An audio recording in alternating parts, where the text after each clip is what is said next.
तो hello friends, स्वागत है आपका अपने चैनल तन्मय क्लासेस में। तो हम यहाँ पे लाइव आ चुके हैं, आप लोग भी लाइव आ जाइए। और आज क्लास में हम पढ़ाने वाले आपके साइंस के इंपॉर्टेंट क्वेश्चन जो आपके सीधे बिहार बोर्ड परीक्षा में लड़ेंगे। ठीक है, तो आज जो जो क्वेश्चन हम आपको पढ़ाने वाले वो सब 2 मार्क्स वाले क्वेश्चन हैं।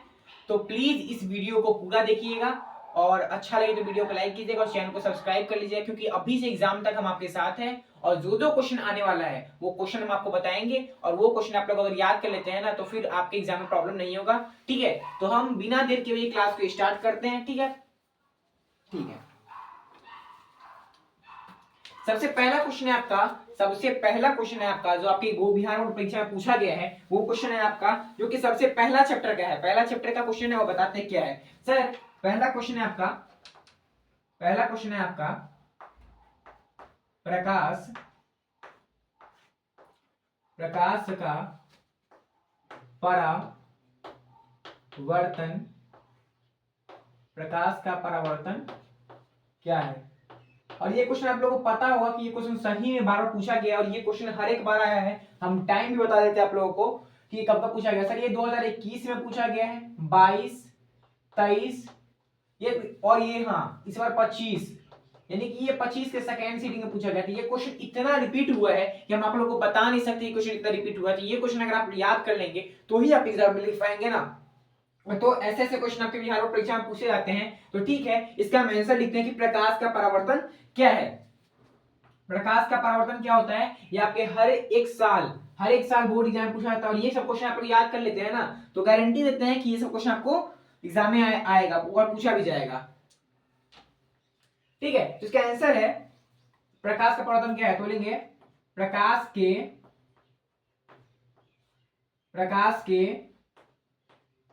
किसी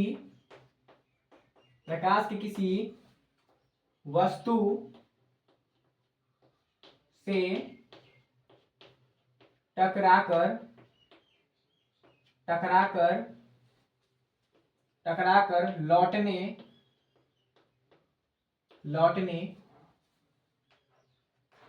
की क्षमता को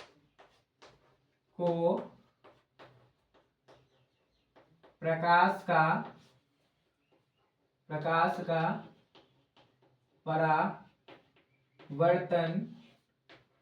का परावर्तन कहते हैं। ठीक है, प्रकाश का परावर्तन कहते हैं। तो जब भी आपसे कोई पूछेगा कि सर प्रकाश का परावर्तन क्या है, तो आप लोग बोलिएगा कि सर प्रकाश के किसी वस्तु से टकराकर लौटने की क्षमता को प्रकाश का परावर्तन कहते हैं। मतलब कि ये प्रकाश है। अगर अभी लाइट है, इस लाइट पे ये दिख रहा है, अगर ये लाइट नहीं टकराता तो ये बोर्ड दिखता हमको, मेरे मतलब कि ये प्रकाश क्या हो, सबसे पहले ये मेरे आंख पे टकरा रहा है, और ये मेरे आंख पे टकरा रहा है तो फिर ये आंख से टकराकर इस पर जा रहा है। अगर ये आंख पे नहीं आता, मेरी आंखों पे नहीं टकराता, तो फिर हम इसको देख पाते क्या, नहीं देख पाते, क्योंकि ये सबसे पहले मेरे आंख पे जा रहा है। मेरे आंख के अंदर जो आइरिस होता है, आइरिस पुतली जो होता है, आइरिस परितारिका जिसको बोलते हैं, वो उस पे टकरा रहा है, और उस पे टकराने के बाद वो दिख रहा है। तो इसीलिए बोला गया है कि सर प्रकाश का परावर्तन क्या है। तो सर प्रकाश के किसी वस्तु से टकराकर लौटने की क्षमता को प्रकाश का परावर्तन कहते हैं। मतलब कि प्रकाश किसी वस्तु पर टकराया, फिर उस वस्तु से टकराकर लौट गया, तो सर उस लौटने की क्षमता को क्या कहते हैं, प्रकाश का परावर्तन कहते हैं। ठीक है, ठीक है सर। अगला क्वेश्चन है आपका, ये क्वेश्चन आप लोग याद कर लीजिए, क्योंकि ये क्वेश्चन आपके 2 मार्क्स वाले हैं, और ये आपके बिहार बोर्ड परीक्षा में कितने बार पूछे गए और पूछे भी जा सकते हैं। तो ये क्वेश्चन आप लोग याद कर लीजिएगा। ठीक है, अगला क्वेश्चन है आपका प्रकाश के, इसी में आपको पूछ देगा प्रकाश के परावर्तन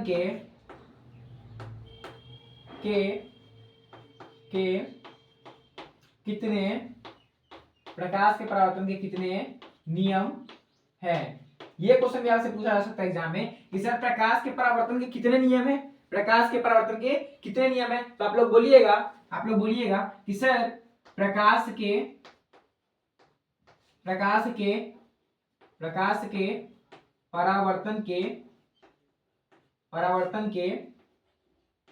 परावर्तन के 2 नियम हैं। ठीक है, ऐसे आप लोग लिख दीजिएगा कि सर प्रकाश के परावर्तन के 2 नियम हैं। 2 नियम लिखने के बाद फिर आप लोग नियम लिखना शुरू कीजिएगा। सर प्रकाश के परावर्तन के 2 नियम तो हैं। देखिए, प्रकाश का परावर्तन और प्रकाश का अपवर्तन 2 क्वेश्चन है। ठीक है, और दोनों का 2-2 नियम है, दोनों का 2-2 नियम है। ठीक है, तो देखिए हम बता रहे हैं आप लोगों को ठीक है। पहला इसका नियम क्या होता है सर? सबसे पहला नियम होता है प्रकाश के परावर्तन के नियम। कितने नियम है तो आप लोग बोलिए ऐसे, प्रकाश के परावर्तन के दो नियम है। पहला क्या है सर? आपतन कोण, आपतन कोण, आपतन कोण, तन कोण परावर्तन कोण के, आपतन कोण परावर्तन कोण के, कोण के, आपतन कोण परावर्तन कोण के बराबर होता है। पहला नियम यही है कि सर आपतन कोण परावर्तन कोण के बराबर होता है। सर फिर दूसरा नियम क्या है सर? फिर दूसरा नियम है आपतन कोण परावर्तन कोण तथा आपतित किरण, परावर्तित किरण तथा आपतन बिंदु पर डाला गया लंब तीनों एक ही समतल में होते हैं। तो आप लोग क्या लिखिएगा कि सर आपतित किरण, आपतित किरण, आपतित किरण, आपतित किरण, परिवर्तित किरण, किरण, परिवर्तित किरण, फिर किरण, किरण तथा आपतन तन बिंदु, बिंदु, बिंदु पर डाला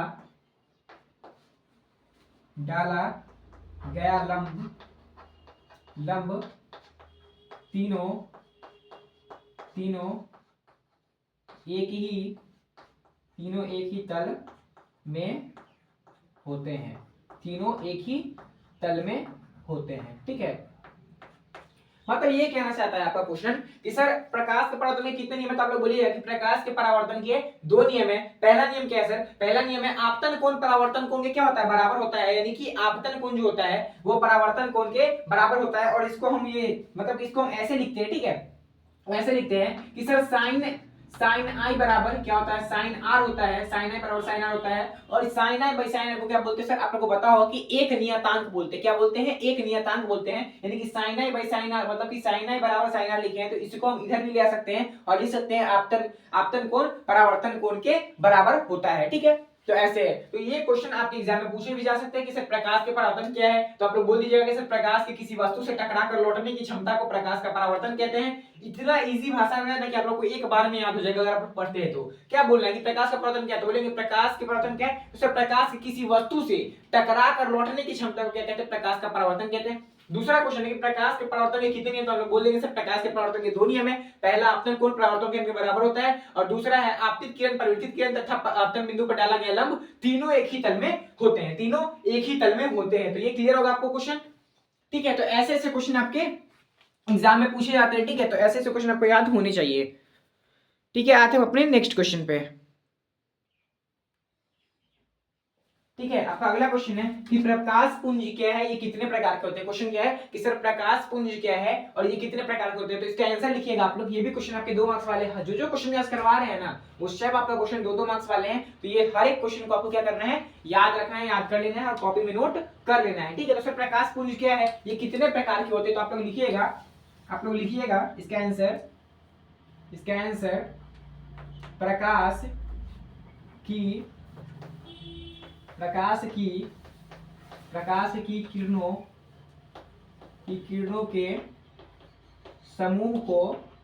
समूह को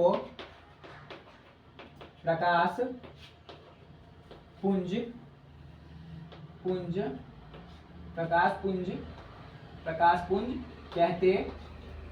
प्रकाश की किरणों समूह को प्रकाश पुंज कहते हैं। जब ये आपसे पूछेगा प्रकाश पुंज क्या है तो बोलिएगा कि प्रकाश की किरणों के समूह को प्रकाश पुंज कहते हैं या इसे एक और चीज कहते हैं या किरण पुंज कहते हैं। क्या कहते हैं? किरण पुंज कहते हैं। इसे किरण पुंज भी कहा जाता है। आपसे एग्जाम में कहीं प्रकाश पुंज ना देकर के ये पूछ देगा कि किरण पुंज किसे कहते हैं, तो आपको फिर भी यही लिखना होगा कि सर प्रकाश की किरणों के समूह को प्रकाश पुंज कहते हैं या किरण पुंज कहते हैं, या किरण पुंज कहते हैं, या किरण पुंज कहते हैं। ठीक है, ठीक है। फिर पूछ देगा आपको क्वेश्चन में कि सर प्रकाश पुंज कितने प्रकार के होते हैं? एग्जाम में यही पूछा जाता है कि सर प्रकाश पुंज कितने प्रकार के होते हैं। तो आप लोग बोलिएगा कि सर प्रकाश पुंज 3 प्रकार के होते हैं। प्रकाश पुंज कितने प्रकार के होते हैं? तो आप लोग बोलिएगा कि सर प्रकाश पुंज 3 प्रकार के होते हैं। प्रकाश पुंज 3 प्रकार के होते हैं। प्रकाश पुंज 3 प्रकार के होते हैं। सर कौन कौन सा होता है? कौन कौन सा होता है? तो आप लोग सबसे पहला लिखिएगा अपसारी किरण पुंज, अपसारी अपसारी किरण पुंज, अपसारी किरण पुंज। दूसरा अभिसारी किरण पुंज, अभिसारी किरण पुंज। और सर तीसरा होता है समानांतर समानांतर अंतर किरण पुंज, समानांतर किरण पुंज। अब एक एक करके इस तीनों के बारे में जानेंगे कि सर क्या क्या होता है। सबसे पहले क्या पढ़ें कि सर प्रकाश पुंज क्या है, ये कितने प्रकार के होते हैं। तो आप लोग बोलिएगा सर प्रकाश की किरणों के समूह को प्रकाश पुंज कहते हैं या किरण पुंज कहते हैं। मतलब कि प्रकाश की किरणों के समूह को क्या कहते हैं, मतलब प्रकाश है तो उस प्रकाश के पूरे समूह को क्या कहते हैं, सर प्रकाश पुंज कहते हैं या किरण पुंज कहते हैं। फिर क्या है सर प्रकाश पुंज कितने प्रकार के होते हैं, सर प्रकाश पुंज 3 प्रकार के होते हैं या किरण पुंज 3 प्रकार के होते हैं। कौन कौन से होते हैं सर, अपसारी किरण पुंज, अभिसारी किरण पुंज और समानांतर किरण पुंज। अब इस तीनों के बारे में एक एक करके जानेंगे। सर सबसे पहला क्या अभिसारी किरण पुंज पढ़े या अपसारी। सर सबसे पहला किरण पुंज होता है अपसारी किरण पुंज। अब ये अपसारी किरण पुंज क्या होता है, सर इसको यहां लेके आते हैं। सर अपसारी किरण पुंज, अपसारी किरण पुंज, अपसारी किरण पुंज क्या है, सबसे पहला बात, ठीक है। सर अपसारी किरण पुंज क्या है, तो सर अपसारी किरण पुंज वह होता है, सर आप लोग ऐसे बोलिएगा वैसी किरण पुंज जो एक बिंदु से निकलकर फैलती चली जाती है, अपसारी किरण पुंज कहलाती है। और अभिसारी में क्या होता है कि सर मतलब कि हर एक जगह से आ रहा है, हर एक बिंदु पे मिल रहा है, तो वो क्या हुआ अभिसारी किरण पुंज। देखिए कैसे सर अपसारी का बात कर रहे हैं, तो सर देखिए एक बिंदु से निकल गया, मतलब कि एक बिंदु ये है, अब लाइट रिफ्लेक्ट हो रहा है, तो ठीक है, तो एक बिंदु से निकल कर, ठीक है, फिर यहां से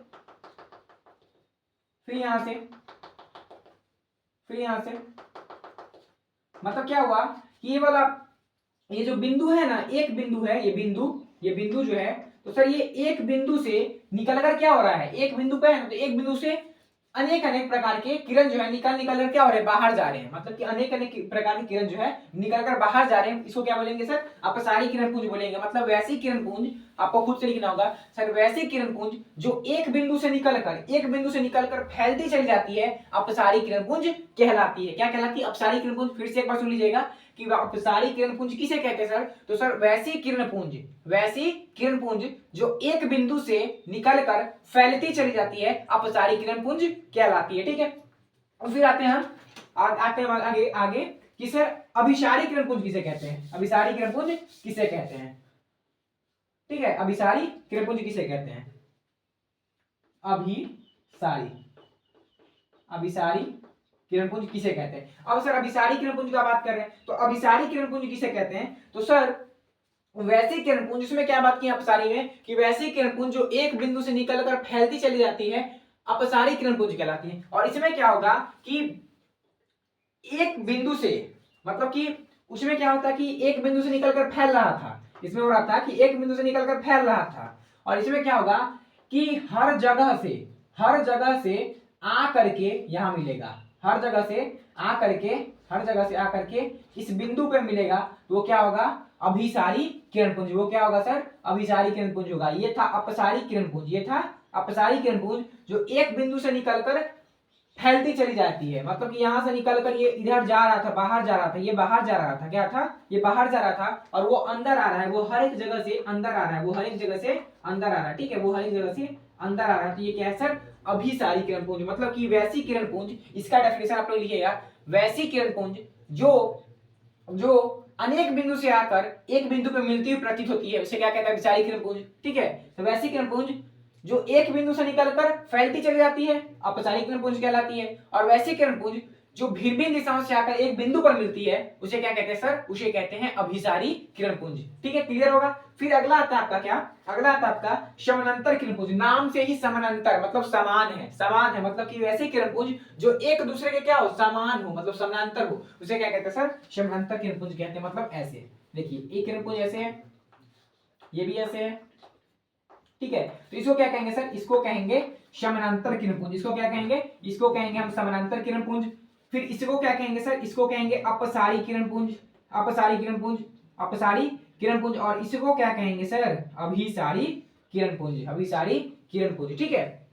तो ये था आपका इसमें कि कौन अभिसारी किरण पुंज है, कौन समानांतर किरण पुंज है और कौन अपसारी किरण पुंज है। तो ये इतना इंपॉर्टेंट है ना कि बता नहीं सकते आपको, और हम जितना क्लियर आपको बताए हैं आप लोग वीडियो को रोक रोक कर उसको लिख लीजिएगा, आपको समझ भी आएगा। वैसे जिनका स्क्रीनशॉट लेना है वो स्क्रीनशॉट ले सकते हैं, ठीक है। तो सर प्रकाश पुंज क्या है, ये कितने प्रकार के होते हैं, तो आप प्रकाश की किरणों के समूह को प्रकाश पुंज या किरण पुंज कहते हैं। प्रकाश पुंज तीन प्रकार के होते हैं, क्या होते हैं, प्रकाश पुंज तीन प्रकार के होते हैं, अपसारी किरण पुंज, अभिसारी किरण पुंज और समानांतर किरण पुंज। तो सब अपसारी किरण पुंज किसको कहते हैं, तो वैसी किरण पुंज जो एक बिंदु से निकलकर फैलती चली जाती है, अपसारी किरण पुंज कहलाती है। उसके बाद अभिसारी किरण पुंज कैसा है, तो वैसी किरण पुंज जो भिन्न दिशाओं से आकर एक बिंदु पर मिलती है उसे अभिसारी किरण पुंज, और वैसी किरण पुंज जो एक दूसरे के समानांतर होती है उसे समानांतर किरण पुंज। इतना क्लियर होगा आप लोगों को, इतना क्लियर होगा आप लोगों को, उम्मीद करते इतना क्लियर होगा आप लोगों को,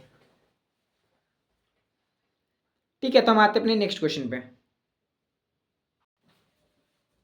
सर अगला क्वेश्चन है आपका कि गोलीय दर्पण की वक्रता त्रिज्या 20 सेंटीमीटर है, तो इसका फोकस बताओ। मतलब कि गोलीय दर्पण की क्या है, वक्रता त्रिज्या है, मतलब कि आर दिया हुआ है, रेडियस दिया हुआ है। मतलब इस क्वेश्चन में क्या क्या गिवन है देख लीजिए, पहले लिख लेंगे गिवन क्या है। सर वक्रता त्रिज्या का मतलब होता है आर, यानी कि रेडियस। रेडियस कितना दिया है सर, 20 सेंटीमीटर दिया है। क्या दिया है, 20 सेंटीमीटर दिया है। तो इसका फोकस बता दो, मतलब इसका क्या निकालना है आपको, फोकस निकालना है, मतलब एफ निकालना है। यानी कि एफ बराबर, एक फॉर्मूला बताए थे कि सर एफ बराबर होता है आर बटे का 2, यानी कि r/2 होता है। r/2 होता है, r का वैल्यू कितना है आपका सर 20 सेंटीमीटर दिया हुआ है, और नीचे क्या है बटे में 2, 2 से 20 को घटा देंगे कितने बार में सर, 10 टाइम में, यानी कि 10 सेंटीमीटर जो होगा वो इसका क्या हो जाएगा, फोकस निकल जाएगा, और यही आपका राइट आंसर हो जाएगा, ठीक है।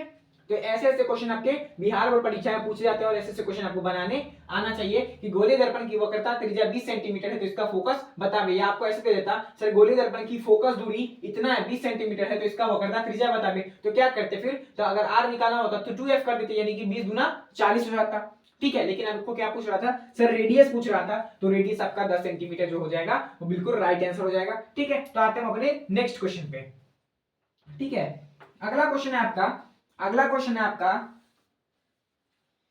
कि, हाँ अगला क्वेश्चन है आपका कि गोलीय दर्पण, गोलीय दर्पण, गोलीय दर्पण, गोलीय दर्पण कितने प्रकार के होते हैं, गोलीय दर्पण कितने प्रकार के होते हैं।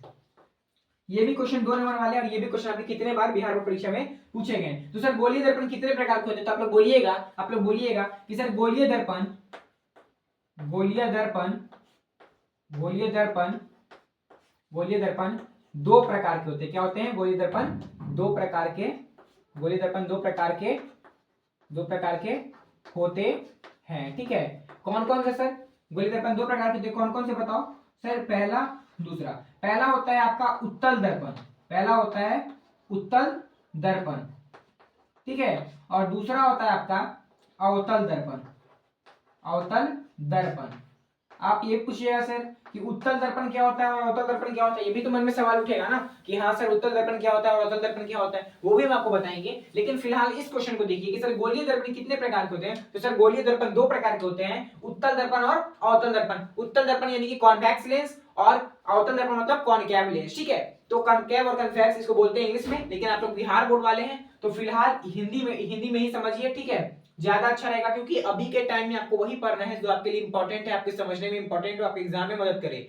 अगर कुछ एक्स्ट्रा पढ़िएगा तो पता चले जो पढ़े हुए रहिएगा वो भी आपके दिमाग में नहीं रहेगा, ठीक है। तो जो पढ़ा रहे बस उस पर ध्यान दीजिए, जैसे पढ़ा रहे उसे समझ लीजिए, याद कर लीजिए। अब जो हम पढ़ा रहे हैं उसमें कोई ऐसा नहीं होगा जो रटने वाला होगा, हर एक चीज आपके दिमाग में याद होते जाएगा, ठीक है। तो सर गोलीय दर्पण क्या है, तो सर गोलीय दर्पण 2 प्रकार के होते हैं, पहला उत्तल दर्पण, दूसरा अवतल दर्पण, ठीक है। तो यहां तक क्लियर होगा कि क्या होता है, ठीक है। जो जो पढ़ा रहे हैं ना विश्वास कीजिए यही सब आपके बिहार बोर्ड परीक्षा में पूछा जाएगा, ठीक है। क्योंकि साइंस का रिजल्ट में, साइंस में हम खुद 90 90 20 92 ला के बैठे हैं, ठीक है। तो हमको पता है कि वो कैसा क्वेश्चन पूछेगा, ठीक है। जो एग्जाम देता है ना, एग्जाम देने के बाद उसको पूरा ये हो जाता है कि सर क्या पूछ सकता है, नहीं पूछ सकता है। तो ये पूरा मेरे पास ये एक्सपीरियंस है कि वो क्या पूछेगा, कहां से पूछेगा, ठीक है। तो आप लोगों को बस ऐसे ऐसे याद करके जाना है और एग्जाम में लिख देना है, ठीक है। वो आते हैं हम अपने नेक्स्ट क्वेश्चन पे।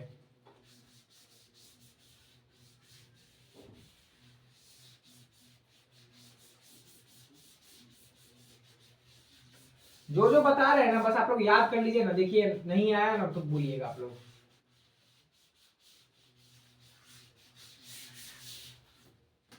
ठीक है, आपका अगला क्वेश्चन है,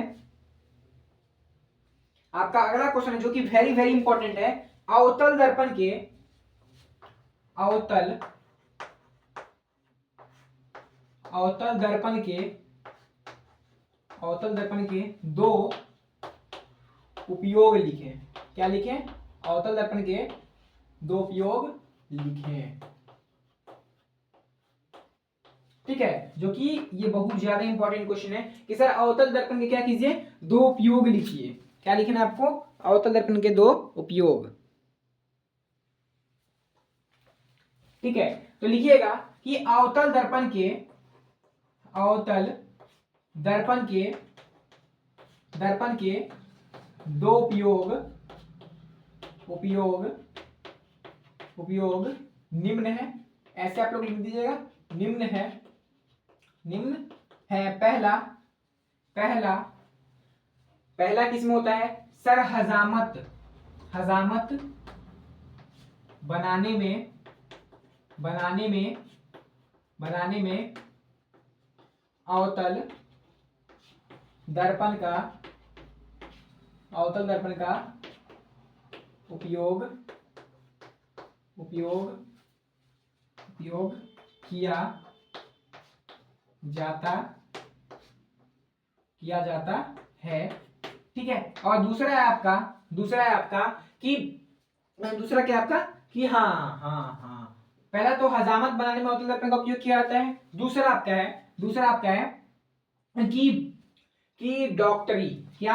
डॉक्टरी, डॉक्टरी क्षेत्र में, डॉक्टरी क्षेत्र में आंख, आंख मुंह देखने के लिए, के लिए, के लिए, के लिए किया जाता है। आंख मुंह देखने के लिए किया जाता है। सर आप बोलना क्या अच्छा तो हमें समझा दीजिए। ठीक है, अवतल दर्पण का क्वेश्चन क्या बोला है कि अवतल दर्पण के दो उपयोग लिखिए। तो आप लोग क्या बोलिएगा सर? अवतल दर्पण के दो उपयोग निम्न है। अवतल दर्पण के दो उपयोग निम्न है या निम्नलिखित है। पहला क्या है सर? हजामत बनाने में अवतल दर्पण का उपयोग किया जाता है। अवतल दर्पण का उपयोग मतलब अवतल दर्पण ये एक आईना है। ठीक है, ठीक है, आईना है। ठीक है, इसमें हम लोग क्या करते हैं? चेहरा देखते हैं। ठीक है, चेहरा देखते हैं, चेहरा देखते हैं। तो अवतल दर्पण का उपयोग हम लोग करते हैं हजामत बनाने में करते हैं। जब वो जो मतलब कि हम लोग बाल कटवाने जाते हैं, हम लोग बाल कटवाने जाते हैं। ठीक है, तो क्या करते हैं? अवतल दर्पण का उपयोग करते हैं। हम लोग घर में भी अपने अवतल दर्पण का उपयोग करते हैं, क्योंकि उससे जब वो दाढ़ी बनाता है या बाल काटता है तो उसको क्या होता है, उससे आसानी होता है उसको देखने में कि कहाँ बाल छोटा है या बचा हुआ है, अच्छे से कटा है नहीं। तो अवतल दर्पण का उपयोग करते हैं, यानी कि अवतल दर्पण का उपयोग हजामत बनाने में किया जाता है। फिर दूसरा कैसा? डॉक्टरी क्षेत्र में आंख मुंह देखने के लिए, आंख मुंह देखने के लिए मतलब कि वो क्या करता है सर? टॉर्च बारता है, और उस टॉर्च बारने के उपरांत, टॉर्च बारने के उपरांत जो रोशनी से वो आपके मुंह में जो गला मतलब कि होता है ना कि मुंह हो गया, आंख हो गया, तो सबको देखने में क्या करता है? वो उपयोग करता है। यानी कि डॉक्टरी क्षेत्र में भी आंख मुंह देखने के लिए अवतल दर्पण का उपयोग किया जाता है। ठीक है, तो ऐसे ऐसे क्वेश्चन आपके एग्जाम में पूछे जाएंगे और ऐसे ऐसे क्वेश्चन आपको बनाने आने चाहिए। ठीक है, तो ये ऐसे याद होगा, क्लियर होगा। हम तो ऐसे बता रहे हैं कि आप लोग को यही याद हो जाएगा। ठीक है, डायग्राम अच्छे से नहीं बना है लेकिन ठीक है, आप लोगों को समझाने के लिए काफी है कि अवतल दर्पण के दो उपयोग लिखे। तो आप लोग लिखिएगा अवतल दर्पण के दो उपयोग निम्न है। पहला, हजामत बनाने में अवतल दर्पण का उपयोग किया जाता है। दूसरा, डॉक्टरी क्षेत्र में आंख मुंह देखने के लिए अवतल दर्पण का उपयोग किया जाता है। ठीक है, तो क्लियर होगा। हम जो जो क्वेश्चन करा रहे हैं ना वो सब इंपॉर्टेंट है, वेरी वेरी इंपॉर्टेंट है। तो ये सब क्वेश्चन आप लोग क्या कीजिएगा, याद कर लीजिएगा, क्योंकि ये सब क्वेश्चन आपके एग्जाम में बहुत ज्यादा इंपॉर्टेंट है। ठीक है, अगला क्वेश्चन आपका कि आवर्धन किसे कहते हैं। क्वेश्चन है आवर्धन किसे कहते हैं। ये आपका 2 मार्क्स वाले क्वेश्चन है, ये आपका 2 मार्क्स वाले क्वेश्चन है जो आपके एग्जाम में पूछे जाएंगे। ठीक है, तो याद रखिएगा कि आवर्धन किसे कहते हैं। तो लिखिएगा सर प्रतिबिंब, प्रतिबिंब की ऊंचाई, प्रतिबिंब की ऊंचाई, प्रतिबिंब की ऊंचाई तथा वस्तु, वस्तु बिंब की ऊंचाई, ऊंचाई के, ऊंचाई के अनुपात को, पात को को आवर्धन आवर्धन आवर्धन कहते हैं। ठीक है, तो सर क्वेश्चन बोल रहा है कि आवर्धन किसे कहते हैं, तो आप लोग बोलिएगा प्रतिबिंब की ऊंचाई तथा वस्तुबिंब की ऊंचाई के अनुपात को आवर्धन कहते हैं। प्रतिबिंब की ऊंचाई तथा वस्तुबिंब की ऊंचाई के अनुपात को आवर्धन कहते हैं। आवर्धन किसे कहते हैं, तो सर प्रतिबिंब की ऊंचाई तथा वस्तुबिंब की ऊंचाई के अनुपात को आवर्धन कहते हैं, आवर्धन कहते हैं। ठीक है, और फिर आप बोलिए इसमें क्या लिखिएगा कि आवर्धन कहते हैं, फिर आपसे बोलेगा कि सर आवर्धन का फॉर्मूला क्या होता है। ठीक है, तो ऐसे लिखे ना कि, और आपका एक ऐसे का फॉर्मूला भी दिया रहेगा एग्जाम में कि आवर्धन क्या, आवर्धन बराबर होता है प्रतिबिंब, आवर्धन बराबर होता है प्रतिबिंब की ऊंचाई, की ऊंचाई बटा बटा वस्तुबिंब की ऊंचाई, प्रतिबिंब की ऊंचाई बटा वस्तुबिंब की ऊंचाई। ठीक है, ये होता है। और सर आवर्धन को हम लोग m से सूचित करते हैं, क्या करते हैं, आवर्धन को हम लोग m से सूचित करते हैं। एग्जाम में आप ऐसे पॉइंट बनाकर लिख सकते हैं कि आवर्धन को m से सूचित किया जाता है। तो m बराबर क्या होता है सर, v बट्टे का u होता है। v किसको बोलते हैं सर, प्रतिबिंब की ऊंचाई को हम बोलते हैं v, प्रतिबिंब की ऊंचाई को हम लोग बोलते हैं v, और वस्तुबिंब की ऊंचाई के अनुपात को क्या बोलते हैं सर, क्या बोलते हैं, उसे u बोलते हैं। ठीक है, तो याद रखिएगा कि सर v किसको बोलते हैं सर, तो v बोलते हैं प्रतिबिंब की ऊंचाई को, किसको, प्रतिबिंब की ऊंचाई को, यानी कि प्रतिबिंब की ऊंचाई को बोलते हैं। v बोलते हैं किसको सर, प्रतिबिंब की ऊंचाई को, और u बोलते हैं सर किसको, u बोलते हैं वस्तुबिंब की ऊंचाई को। और m किसको बोलते हैं सर, तो m बोलते हैं हम लोग आवर्धन को, किसको बोलते हैं, m बोलते हैं आवर्धन को। ठीक है, तो ये क्लियर होगा आप लोगों को, ये क्या होता है। तो एग्जाम में ये पूछा जाएगा कि आवर्धन किसे कहते हैं, तो आप लोग सीधा बोलिएगा कि सर प्रतिबिंब की ऊंचाई तथा वस्तुबिंब की ऊंचाई के अनुपात को आवर्धन कहते हैं। आवर्धन को m से सूचित किया जाता है। आवर्धन बराबर होता है प्रतिबिंब की ऊंचाई बटा वस्तुबिंब की ऊंचाई, और m बराबर होता है v बटा u, और m क्या होता है, तो सर आवर्धन होता है m बराबर आवर्धन। ऐसे करके आप लोग एग्जाम में लिखिएगा ना कि m इज आवर्धन, v इज प्रतिबिंब की ऊंचाई, फिर u इज वस्तुबिंब की ऊंचाई। तो ऐसे अगर आप लोग लिखिएगा तो आपके एग्जाम में है ना 2 नंबर वाला क्वेश्चन में तो 2 नंबर तो काट ही नहीं सकता, पूरा 2 में 2 देगा। ठीक है, और अगर 4 नंबर 5 नंबर वाले क्वेश्चन है तो फिर तो बात ही नहीं है, तो फिर पॉइंट बना बना कर लिख दीजिएगा, तो फिर उसमें नंबर पूरा आएगा ही आएगा। ठीक है, तो इतना क्लियर होगा आप लोगों को, इतना क्लियर होगा आप लोगों को। ठीक है, आते हैं अपने नेक्स्ट क्वेश्चन पे। अगला क्वेश्चन है आपका कि दृष्टि दोष क्या है। दृष्टि दोष क्या है, तो आप लोग लिखिएगा, आप लोग लिखिएगा नेत्र का वह दोष, नेत्र का वह दोष जिसमें निकट की वस्तु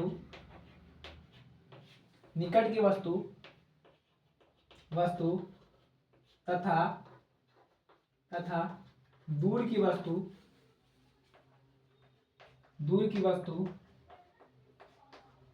दोनों ही दिखाई न दे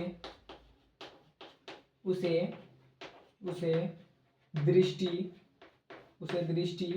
दोष कहते हैं, दृष्टि दोष कहते हैं। सर दृष्टि दोष क्या है, तो नेत्र का वह दोष जिसमें निकट की वस्तु तथा दूर की वस्तु दोनों ही दिखाई ना दे उसे क्या कहते हैं सर, दृष्टि दोष कहते हैं। यहाँ लिख सकते हैं दोनों ही वस्तु स्पष्ट रूप से दिखाई ना दे उसे दृष्टि दोष कहते हैं। ठीक है, तो सर दृष्टि दोष कहते हैं। ठीक है, ये तो हो गया दृष्टि दोष का डेफिनेशन, लेकिन ये भी तो पूछ सकता है सर कि दृष्टि दोष कितने प्रकार के होते हैं, तो आप लोग बोलिएगा कि सर दृष्टि दोष 2 प्रकार के होते हैं। दृष्टि दोष 2 प्रकार के होते हैं। पहला बता देते हैं आप लोगों को, सर ऐसे एरो करके लिख दीजिएगा, दृष्टि दोष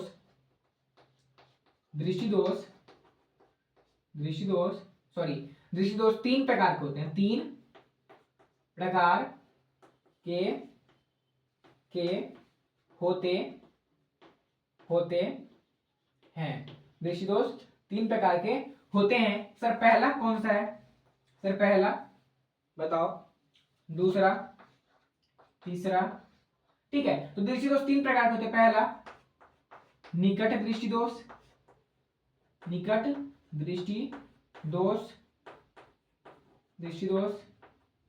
दूसरा दूर दृष्टि दोष,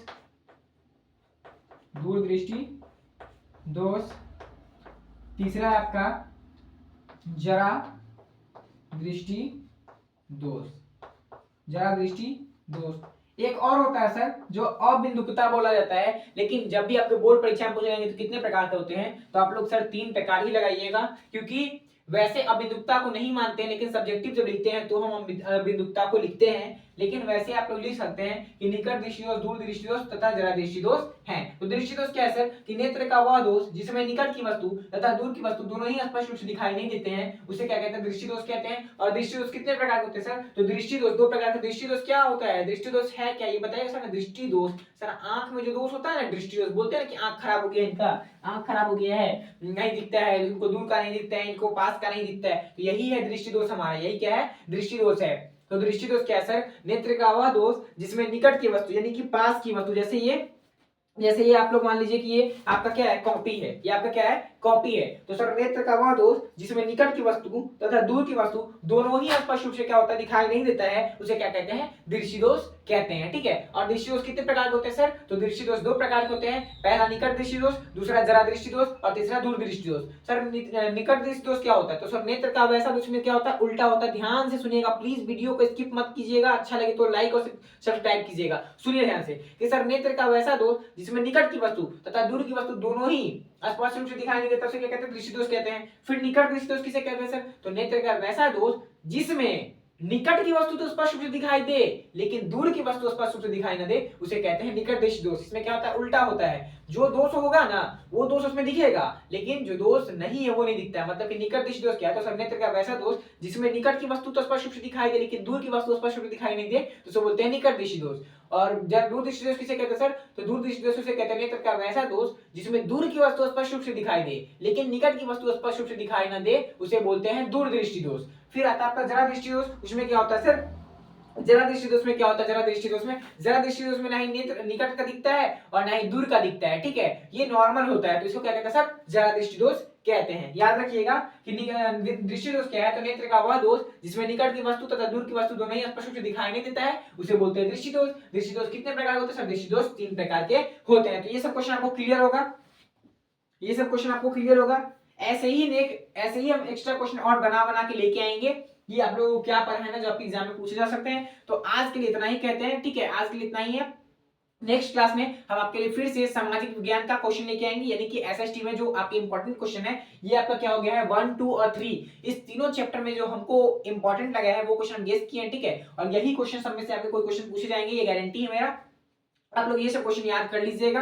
1, 2 और 3 आपका साइंस का जो इंपॉर्टेंट क्वेश्चन था वो आपको पढ़ा दिए फिजिक्स का। ठीक है, फिर और अगले चैप्टर का भी हम ये करेंगे, गेस करेंगे कि क्या पूछ सकता है क्या नहीं पूछ सकता। तो जो हम पढ़ा रहे हैं वो आप लोग बस पढ़ते जाइए, और जो आप लोग खुद से पढ़ रहे हैं एक्स्ट्रा वो उसको मत छोड़िएगा, इस भरोसे में मत रहिएगा।